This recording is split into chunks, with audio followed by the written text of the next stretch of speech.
kaze mu gihe cy'impemburo.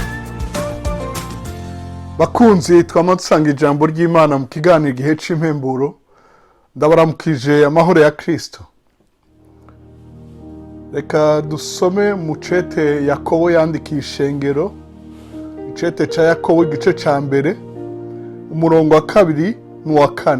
Yakobo igice ca mbere umurongo wa 2 n'uwa 4 handitse ngo: mwiyumvire ko ari byo kunezerwa rwose bene data nimwagwa mu bibagerageza bitari bimwe, mumenye uko ibigeza ukwizera kwanyu bitera ukwihangana.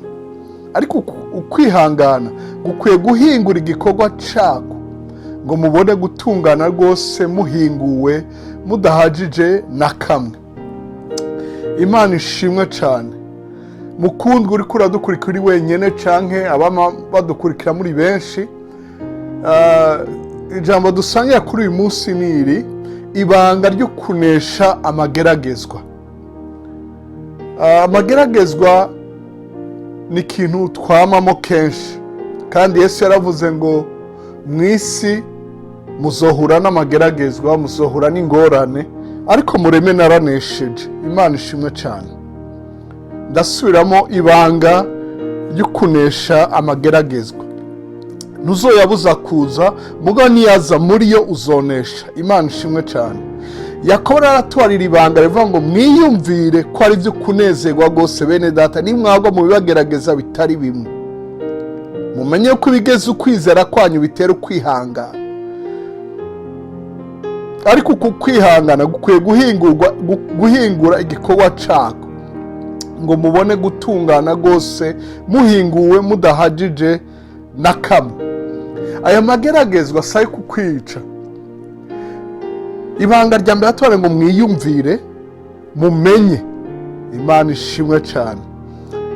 Kimwe mu ngorane zihanze abantu benshi batazi nibiba biri mu vyiyumviro, ingene biyumviriye ivyo bamaze kwishiramo, ukuje niko mbona ibintu, ukuje niko ndabifata, uko niko ndabitahura. Ariko ivyumviro birahinduka. Urabifata mpiri, niko Paulo avuga ngo turabifata mpiri tukabigomorera Kristo, tukabishira musi y'ijambo. Mwiyumvire ko ari byo kunezerwa rwose. Ni gute umuntu yonezerwa ivyago? Aha arakoresha ijambo rivuga ngo nimwagwa mu bibagerageza, kugwa mu bibagerageza. Iri jambo akoresha ni ijambo bahora bakoresha mu buryo ingwano zaba mu bihe vyabo, barimba ikinogo bagasasako utwatsi hejuru, umuntu akaza ariko aragenda akahonyora ko agaca korokeramo. Yakora akabati niwagwa muri ico kinogo aho utabona imbere n'inyuma, uca utangura gukora umunsi mukuru, uca unezerwa. Iri jambo bavuga ngo mwiyumvire ko ari byo kunezerwa rwose. Mu zindi nsiguro abiga ivya Bibiliya bagenda basigura mu ndimi zitandukanye, ikigiriki, igiheburayo, ikarameki n'izindi ndimi zakoreshwa ico gihe Bibiliya yandikwa, intumwa zandika. Iri jambo ngo munezerwe nuvuga ngo utegura umunsi mukuru, utumira abantu, ugira ivyo vyiyumviro uri muri ico kinogo. Wiyumvire uri umunsi mukuru, uri mu bugeni, wiyumvire wasohoye umwana, wiyumvire watsinze kaminuza, doktora, urubanza rwari ruguhanze, wishyuye ideni ryari kuremere. Uvyiyumvire, bitangure mu vyiyumviro vyawe mwene data. Nakwara ngo ubanze usenge, nakwara ngo upange ukunuku gusenga ni vyiza. Yakobo nyene arabivuga ngo niwaba unezerewe uririmba ishimwe, niwaba ubabaye usenge. Yakobo nyene wabivuga mu gice ca 5. Ariko haratuvuga ngo mwiyumvire, atangurana icete ciwe atwara kwiyumvira.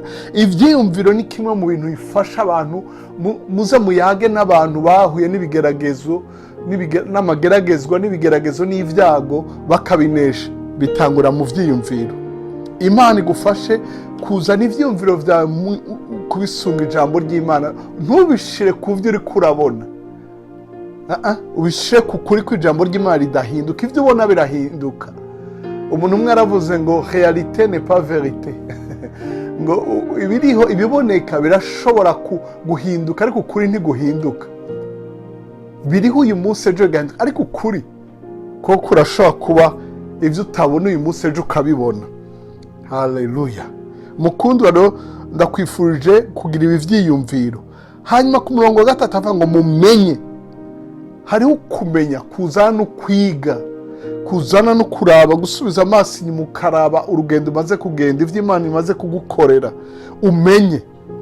Umenye kwiba atari ivyo kukwica, ahubwo ni ivyo kugeza ukwizera kwawe. Intumbero nyamukuru ni ukugeza ukwizera kwawe, kuko kwizera iyo kugejejwe bitera kwihangana. Ntuba wa muntu ava ngo basireka turinde nta uzi kizoba nitavyara inyana izovyara ishuri. Oya, ntitubaye huko. Oya, ntitwiruka nk'abatazi iyo baja. Paulo ava ngo siniruka nk'utazi yaja, sintera ibipfunsi nk'uhusha. Oya, arazi yuko mwihiganwa aza gutsinda uko bimera kose. Amukubita ibipfunsi byinshi akagwa hasi akabyimba akagira ibipfupfuri, yirukanka bakamusiga. Arazi ko ifirimbi iza kuvuga yatsinze, kuko yahamagaye n'unesha. Turi mu ruhande rw'abanesha, turushishaho kunesha n'uwadukunze. Haravuga ngo nous sommes plus que vainqueurs. Turabama banesha, turabashaho kunesha. Nuvuga ngo abanesheje abandi, abo ba vainqueurs, abo ba overcomers, abo banesheje abandi. Andi avuga ngo tu washindi wa kushinda, tuzidi kushinda, turusha kunesha. Wa undi yanesheje abandi urashobora kumunesha, kuko kubera ivyo wiyumviriye no kubera ivyo wamenye. Bitera kwihangana. Hari ibitsibo by'abihanganye, si ibitsibo by'ababajwe, si ibitsibo by'abakubiswe, si ibitsibo by'abafunzwe, by'abakenyoya, ibitsibo by'abihanganye. Ego ku musaraba hari ibisuma bibiri, kimwe carinje muri paradizo, ikindi nticinjira. Hariho abahemukiye Yesu babiri, Petero yaramuhemukiye na Yuda yaramuhemukiye. Umwe arimanika ariyahura arapfa, uwundi arihana abandanya igikorwa. Mukundwa, ukwizera kwawe kugezwe gukure, hanyuma umenye ngo ivyo uriko uracamo vyose hari ico biriko birakwigisha mu kwizera kwawe. Ugezehe mu kwizera, uvyibaze, waze mugenzi wawe. Ariko uko kwihangana gukwiye guhingura, umurongo wa 4, gukwiye guhingura igikorwa cako ngo mubone gutungana gose muhinguwe, mudahajije na kamwe. Ni ryari ico kigerageza uzokimaramwo igihe? Sindabizi, gushika uzoba wahinguriwe kugira ngo uronke izahabu nziza inyegeje muri yo iseruke. Haleluya. Uronke intahe yuzuye ibera ishure n'abandi bose bakubona, cane cane twebwe abarongoye abandi, abakuriye abandi, baba turaba ingene twifata mu kintu cose, intambuko yose. Imana iguhezage. Paulo aravuga ngo mwimvire ko ari vyo kunezerwa. Nico catumye yandikira ab'Ifilipi ari mwibohero. Abasoma ico canditswe abizi amakete ya Paulo baravuga ko ikete ry'ab'Ifilipi yajyantse ari mwibohero. Aravuga ngo munezerwe, ndabivuze munezerwe kandi. Ho haleluya. Unezerwe, uvyukane umunezero mwene data, uwurondere, wigine, uje muri dushe uririmba. Haleluya. Uheze umunsi uririmba uti naho bitatunganye hari ivyizigiro, kuko niko Paulo atubarira mu cete yandika ab'Itesalonike cete ca 2. Uvyandika uze kubisoma witonze. Ab'Itesalonike wa 2 gice ca 1 umurongo wa 3 gushika ku ndwi, aravuga ngo biradukwiye kwama tubashimira Imana bene data nkuko bikwiye, kuko kwizera kwanyu gukura cyane, n'urukundo rw'umuntu wese muri mwebwe mukundana rugwira. Nico gituma ubwanyu tubirata mu mashengero y'Imana, kubwo kwihangana kwanyu no kwizera mu guhamwa kwanyu kose n'amagorwa mushinyiriza. Ico ni ikimenyetso cyo guca amateka kw'Imana kugororotse, ngo muze mwemererwe gushika mu bwami bw'Imana, ubwo namwe mubabarizwa. Haleluya. Kuko ari bigororotse ku Mana kwishura amarushwa abayabatera, no kwishura mwebwe abayategwa, kuruhukana natwe aho umwami Yesu azohishurirwa ava mu ijuru azananye n'abamarayika b'ubushobozi bwiwe. Haleluya. Ibi bijanye no kwakumenya, umenye ko ivyo uriko uracamo bituma ukwizera kwawe gukura. Ntukangwe n'imyaka umaze mu gakiza, ntukangwe n'imyaka umaze mu gikorwa, uzogezwa. Turamaze kubona abantu bamaze imyaka mu bikorwa baheza nabi, turamaze kubona bigenza nabi, bamwe bakabatwenga bagasanga nabo bakoze nk'ivyo babandi bakoze. ndakwinginze wiyubare urabe ukwizera kwawe kugeze. Ukwizera kwawe kuvyara kwihangana. Mu kumenya umenye ngo uri ko arakugwanya hari impera Imana imuteguriye, kuko ari bigorotse ku Mana kwishura amarushwa aba yabatera. Si bigorotse ko wishura amarushwa aba yagutera, oya ni Imana yabishura. Irazi inyoni zobishura gusumbya wewe. We ntuse mu kigega ibikwiye byo kuyishura.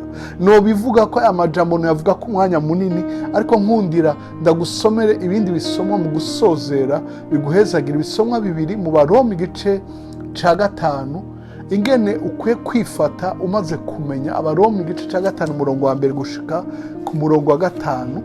Duca turaba no mu Baroma igice ca 12 umurongo w'9 ku murongo gushika ku murongo wa 21. Imana ibahezagire. Handitse ngo none rero ko twatsindanishijwe no kwizera dufise amahoro ku Mana kubw'umwami wacu Yesu Kristo. Yadushikanishije ukwizera muri ubu buntu duhagazemo, kandi tunezezwa no kwizigira kuzobona ubwiza bw'Imana. Kandi si ivyo vyonyene, ariko kandi tunezererwe n'amarushwa yacu, kuko tuzi yuko amarushwa atera ukwihangana, kandi ukwihangana kugatera kudatsindwa no kugeragezwa, kudatsindwa no kugeragezwa kugatera kwizigira ibitaraba. Uko kwizigira ntigutetereza, kuko urukundo rw'Imana rwasutswe hose mu mitima yacu na mpwemu yera twahawe. Imana ishimwe cyane.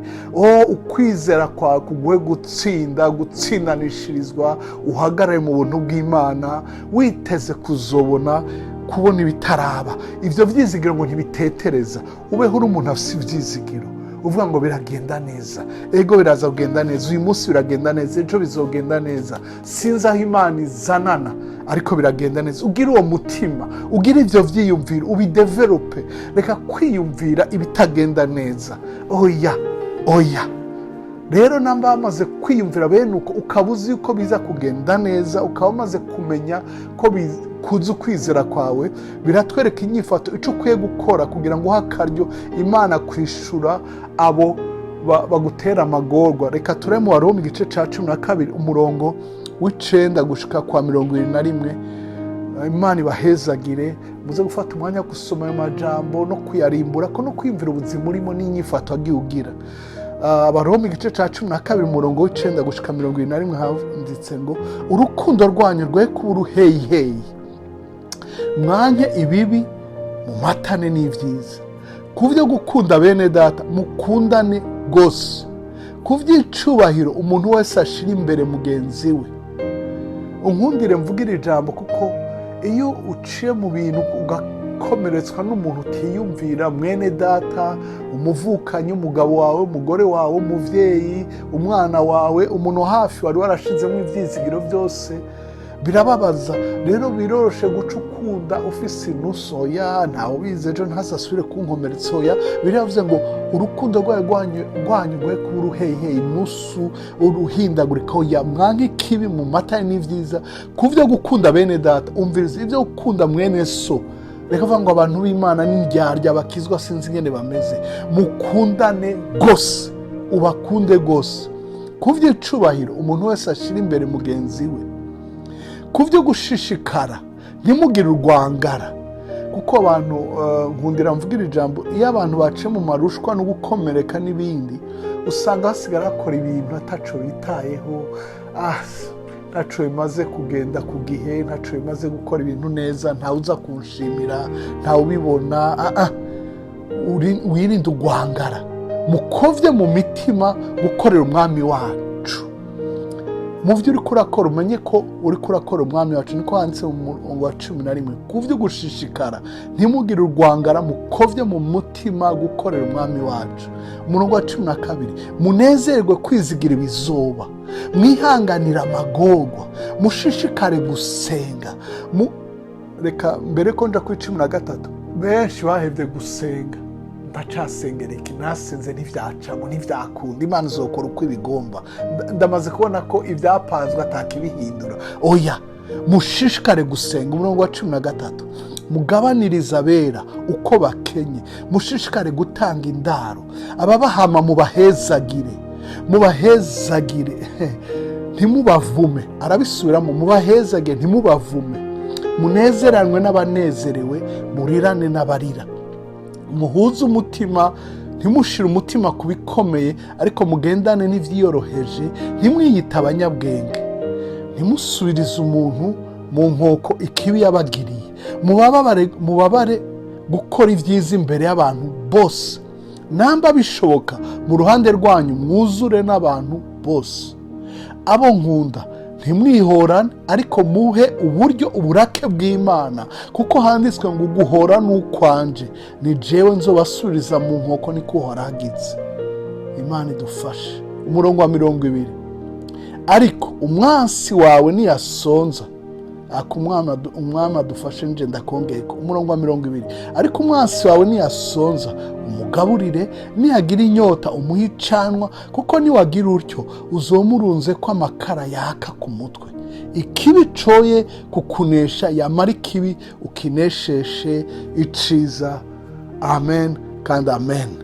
Mukundwa, izi ni ntambuko nke naguhaye zo kunesha amageragezwa, ingene wifata mu magorwa, ingene wifata mu gihe urindiriye inyishu y'ivyo wasengeye n'ivyo waruhiye n'ivyo wacumukuriye. Imana iguhezagire, Imana ikugire neza, ugire umunsi mwiza, ugire ibihe vyiza, uragahezagirwa n'umwami wawe aho uhereye hose, mu vyawe no mu bawe. Urakoze kudutega yombi.